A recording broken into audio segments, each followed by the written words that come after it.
Merci encore de nous avoir choisis, mesdames et messieurs. C'est l'heure de vous informer. Partez vous nous suivre, nous accueillons à suivre ce journal. Le président de la République démocratique du Congo, Félix Tshisekedi, a rencontré hier, mercredi 4 février, à Washington, D.C., le secrétaire d'État américain Marco Rubio au cœur des échanges. L'état d'avancement de l'accord de paix de Washington, le renforcement du partenariat stratégique entre la RDC et les États-Unis, ainsi que l'engagement commun en faveur de la paix, de la stabilité, du développement économique et du respect de la souveraineté et de l'intégrité territoriale de la RDC. Le détail dans ce récit.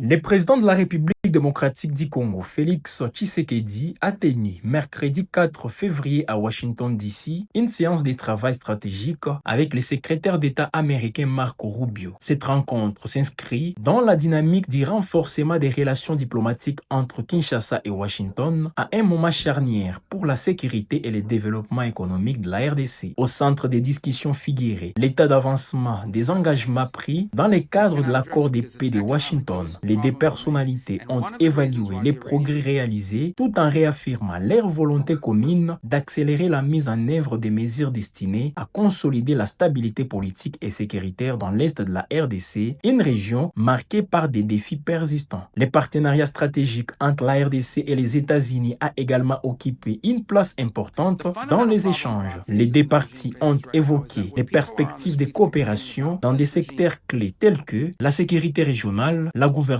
les infrastructures, les ressources matérielles stratégiques et l'attraction des investissements américains en RDC. L'accent a été mis sur la nécessité d'un environnement économique stable et transparent, afin de favoriser la croissance et la création d'emplois. Sur le plan diplomatique, les discussions ont permis de réaffirmer l'engagement mutuel à soutenir la souveraineté et l'intégrité territoriale de la RDC, tout en encourageant les initiatives régionales de paix et de dialogue. Les États-Unis ont réitéré leur soutien aux efforts congolais en matière de réformes institutionnelles et de renforcement des capacités sécuritaires considérées comme essentielles pour une paix durable. Enfin, cette rencontre a aussi été l'occasion de passer en revue les mécanismes de coopération bilatérale existants et d'envisager de nouvelles initiatives communes, notamment dans les domaines de la transition énergétique, de la formation professionnelle et du développement durable. Pour Kinshasa comme pour Washington, ces dialogues de haut niveau confirment la volonté de bâtir une relation axée sur la stabilité, la prospérité.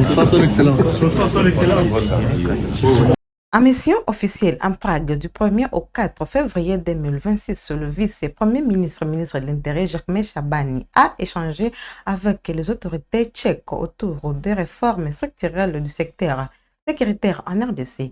Au cœur des discussions, la mise en œuvre de la loi de programmation de la réforme de la police nationale congolaise pour la période 2026-2030. Le détail dans ce reportage le site de communication du ministère de l'Intérieur.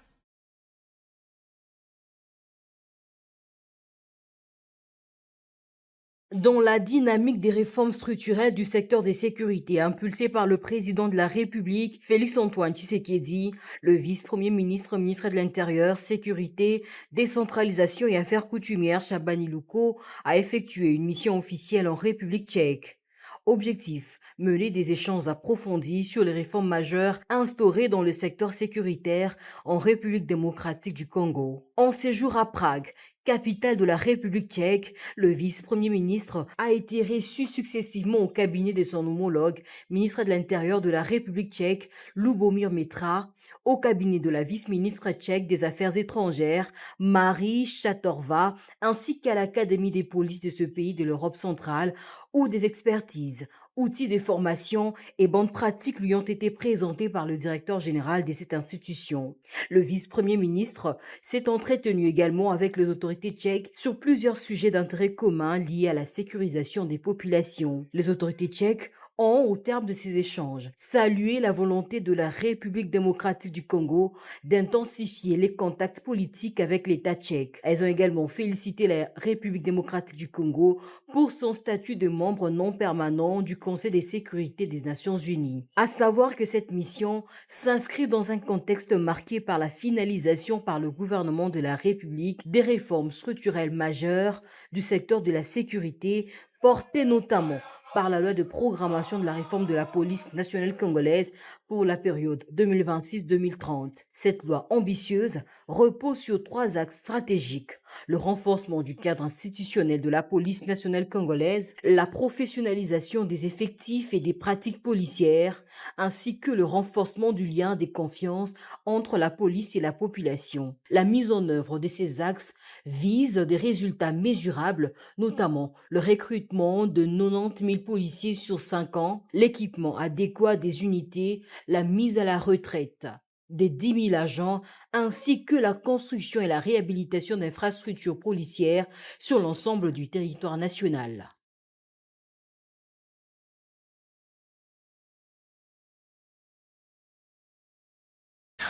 Après les salaires cap sur Bumba pour le vice-premier ministre en charge de la fonction publique Jean-Pierre Liaou y a conduit une séance de sensibilisation destinée aux militaires et policiers axée sur les innovations de la loi sur la sécurité sociale et son application par la CENSAP.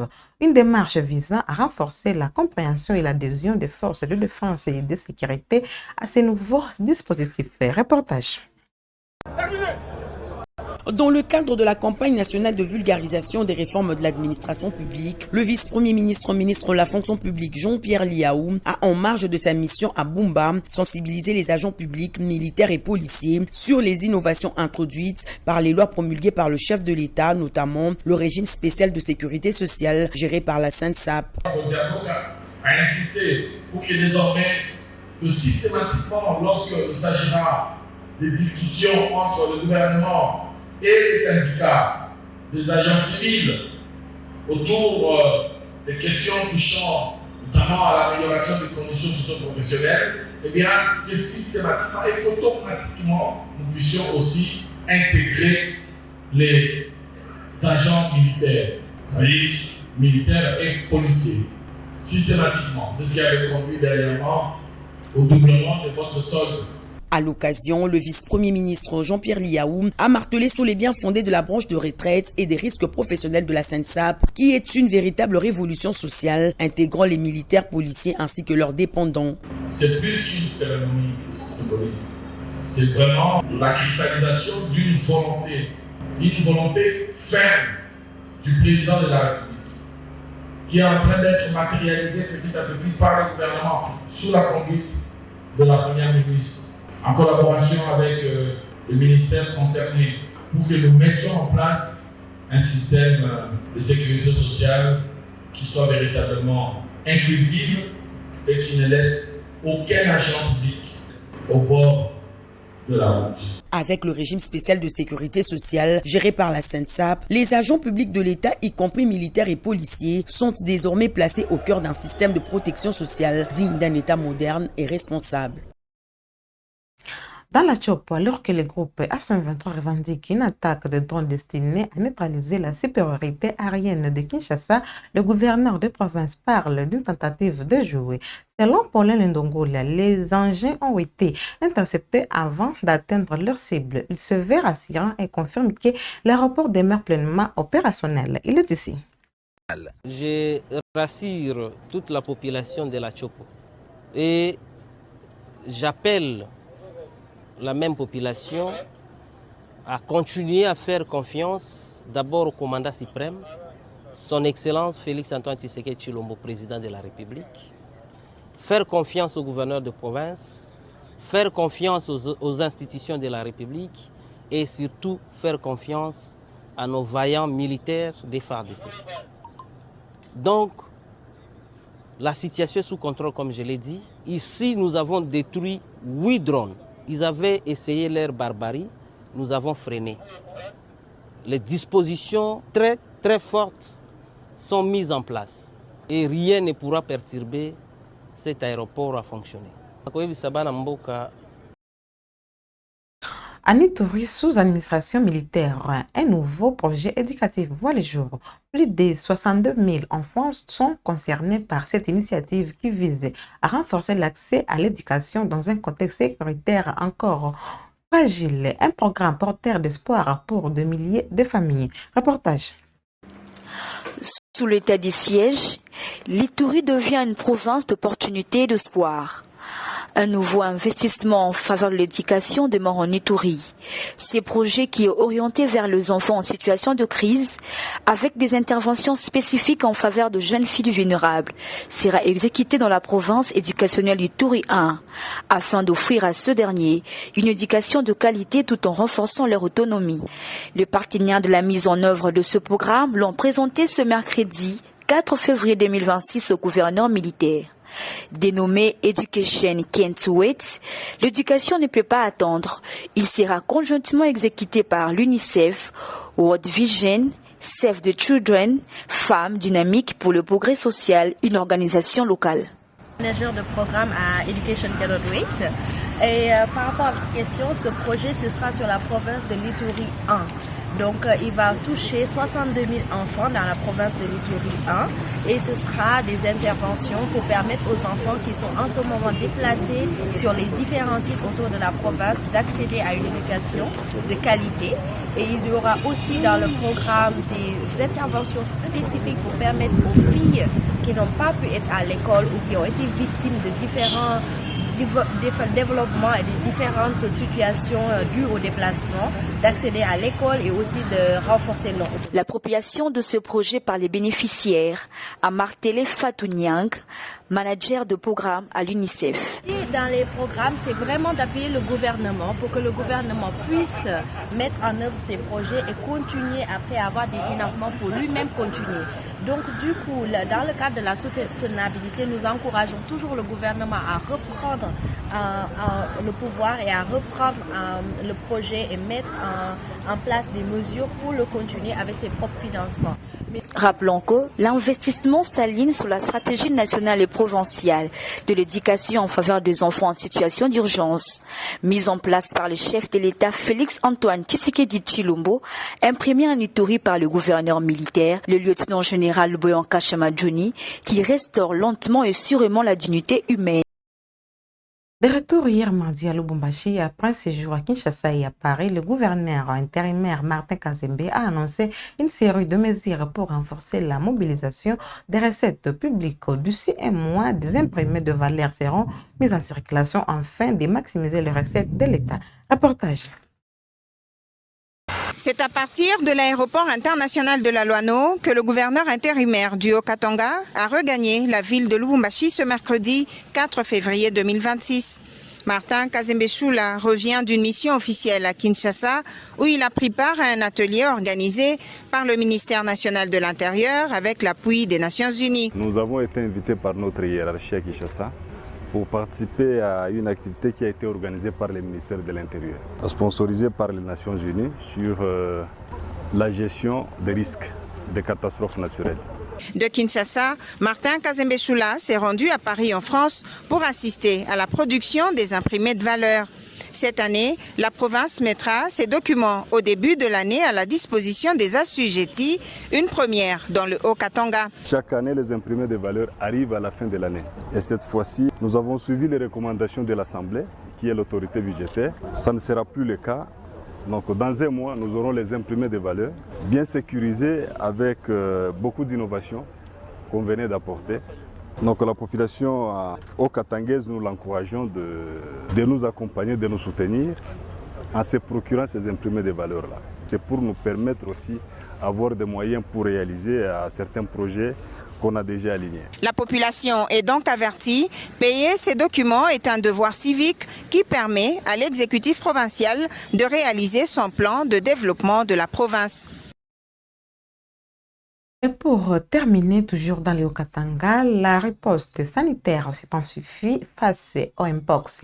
Une campagne gratuite de vaccination a été officiellement lancée ce jeudi à Likasi. Selon la ministre provinciale et à l'intérim de la Santé, Valérienne Mumba, l'opération cible 5 zones de la province, notamment Kikula, Kenya, Sakanya, Katuba et Likasi, afin de renforcer la prévention et freiner la propagation de la maladie. Reportage. Et des Sakanya sont concernés par la campagne gratuite de vaccination contre les Mpox au regard de la notification des plus de cas. Cette campagne lancée officiellement ce 4 février 2026 par la ministre intérimaire de la Santé Diokatonga, Valériane Mumbaki Boko, dans la ville de Likasi et qui va se dérouler du 2 au 12 février 2026, concerne toute personne ayant plus d'une année. Les sites de vaccination sont en installation dans les centres de santé, écoles, églises, marchés et autres endroits publics proches de la population. La bourgmestre de la commune de Likasi et le maire de Likasi ont invité la communauté à se faire vacciner pour éviter cette maladie très contagieuse, dangereuse et pouvant causer de graves complications, voire la mort. Valériane Mumbaki Boko, ministre intérimaire de la Santé Diokatonga, a officiellement lancé cette campagne en remerciant les partenaires pour leur appui et en évoquant aussi les efforts fournis par le gouvernement du Haut-Katanga dans cette lutte. De prime abord, permettez-moi de rendre un vibrant hommage à son Excellence, Monsieur le Président de la République, chef de l'État, son Excellence Félix-Antoine Tshisekedi Tshilombo, pour sa vision éclairée et son engagement constant en faveur du bien-être de notre population à travers la mise en œuvre effective de la couverture sanitaire universelle. Sous sa haute impulsion, notre pays s'est résolument engagé sur la voie du renforcement du système de santé afin que chaque Congolaise et Congolais, où qu'il se trouve, puisse accéder à des soins de qualité, y compris à la vaccination, pilier fondamental de la prévention. À la population du Haut-Katanga, j'adresse un vibrant appel. Faites-vous vacciner massivement. Ainsi donc, je réaffirme l'engagement du gouvernement provincial du Haut-Katanga à accompagner sans relâche toutes les initiatives visant à améliorer la santé de nos populations. Sur ces, je déclare officiellement lancé dans la province du Haut-Katanga, précisément dans la ville de Likasi, la campagne de vaccination contre la Mpox. Valériane Mumbaki Boko a enfin assisté à la séance de vaccination symbolique pour donner les go. Merci de nous avoir suivis, mesdames et messieurs. C'est par cet élément que nous clôturons ces actualités. N'oubliez pas de vous abonner, de cliquer sur la cloche de notification pour ne rien manquer sur votre chaîne Web Info Télévision. À la prochaine.